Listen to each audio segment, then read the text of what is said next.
fish and chips. So a lot of you saw my Long John Silver's at home video and reached out and wanted to see my version of a British style fish and chips. And I'm going to make some things from scratch. Some things are easy. It's all going to be good.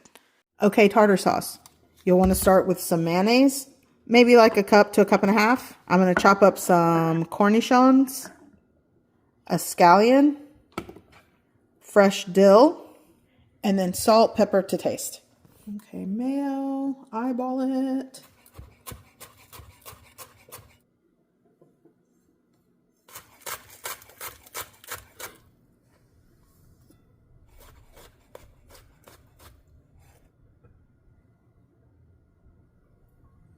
Just a pinch of salt, cracked black pepper. Now just give it a good mix. And this is your tartar sauce. So many ways to make it. Make it how you like it. Use what you've got. I don't know, make it work, but this is mine. I would say you could make this the night before. A couple hours before you eat works though. So going into the fridge. I'm going to make a British chip shop style curry. I am getting my recipe from Tart by Trent Towers online, but his recipe calls for mild curry powder, onion, apple, carrot, some fresh garlic, Chinese 5-spice, white pepper, a little bit of malt vinegar, salt, pepper to taste, and we're going to saute in some butter. Also, you'll need chicken broth. Here I have 2 cups of chicken broth. I'm going to chop this up into pieces.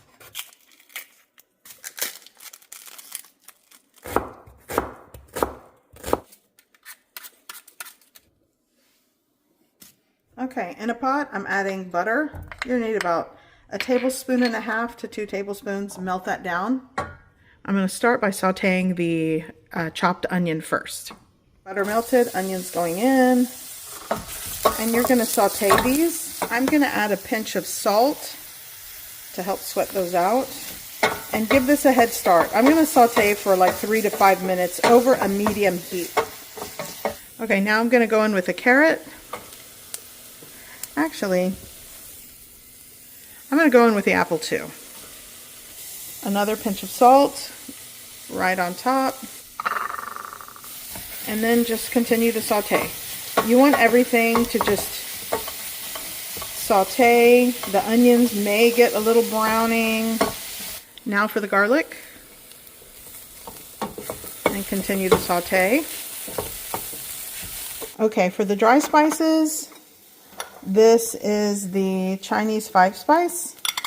Like, I'm going to eyeball from the recipe. I think the recipe calls for a 1/4 teaspoon. I'm going for that. Yeah, this is the curry. I'm going for like a start with a tablespoon, work your way up. This is a little over a tablespoon. And the white pepper. I want to just warm those spices through before I add the broth. Oh, it smells amazing, by the way.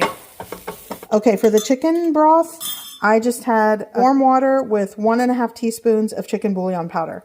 If you've got like chicken stock or store-bought chicken broth, that works. You're going to need like 2 cups or so. Amazing.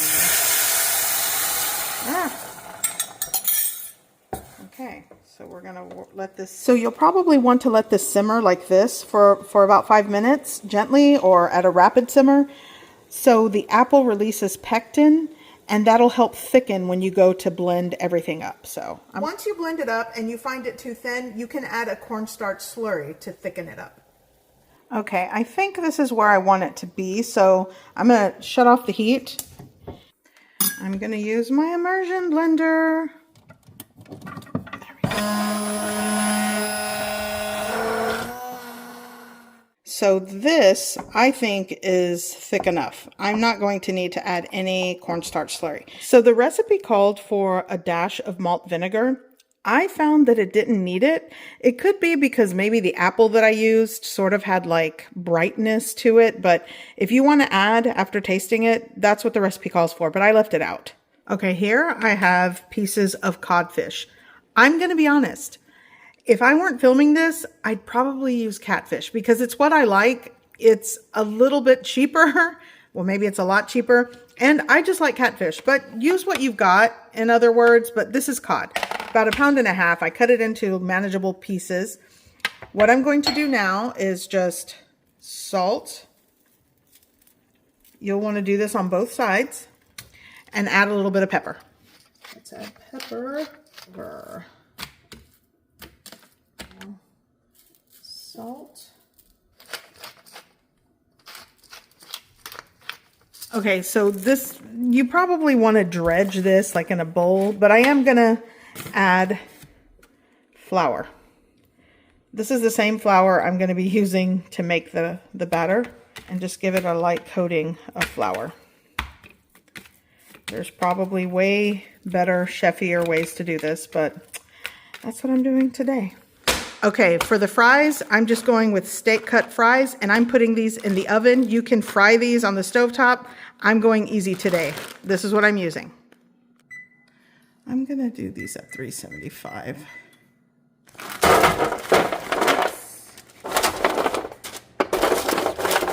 Going in the oven. Let's work on the batter. Here I have a heaping cup of self-rising flour. I'm actually gonna add 1.5 cups. Yeah, we're gonna do 1.5 cups. I'm eyeballing, clearly. Okay, I'm gonna add salt like this much. Start with a 1/2 teaspoon, I'd say a teaspoon. I like to add paprika. I'm eyeballing, same thing for turmeric. This is gonna give it a really good color and a little bit of a flavor. Here, I'm gonna get a whisk and let's give that a mix. Okay, now I'm going to add a sparkling water, mineral water. I think the whole bottle. We'll see. I may need to add cold water into the mix.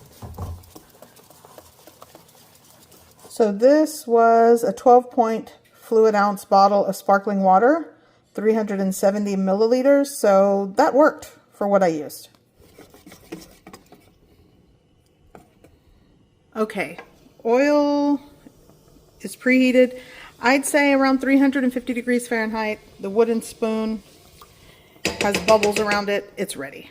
Let's go with the first piece into the wet batter and just coat it. Okay. I'm not gonna let it go just yet. There we go. Into the batter. There we go. Next piece going in. Same thing.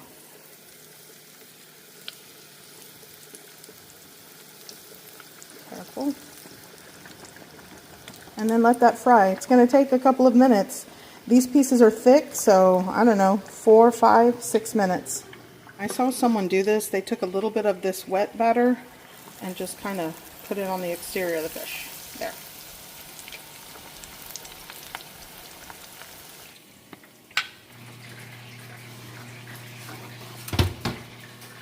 Oh yeah. Oh yeah, crispy. I flipped this once. I'm gonna flip it back over.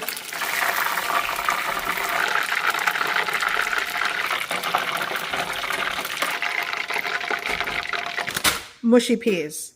That's not what these are. This is not the right type of peas to have a true mushy peas side dish. Marrow fat peas are more mature. These are more tender and sweet, but it's what I have access to, so this is what I'm going with. Okay, I have probably like a cup of water in this pot. Pinch of salt. I'm gonna let these boil and simmer to basically get them thawed and cooked a bit. Okay, mushy peas. Here, I'm gonna add some butter, and there's a little bit of that like salty water that we boiled this in. I left it in there. The only ingredient that I'm not using that I probably should use is mint. I don't have mint, but you know, add it in there. I'm gonna use my masher, mash these up. Mash half of them, keep some of them whole, but that's gonna be my faux mushy peas. I'm also gonna add just a splash of heavy cream. This is what I'm working with today.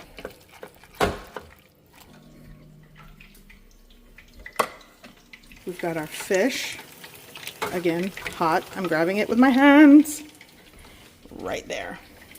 We've got tartar sauce, mushy peas, and our curry sauce, our chip shop curry sauce. And this curry sauce is so good.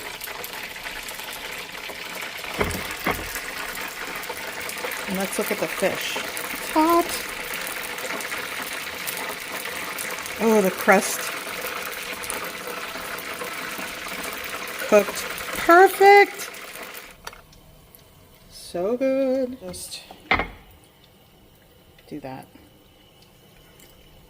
Mmm. By the way, don't forget the malt vinegar. You should give it a try. So good.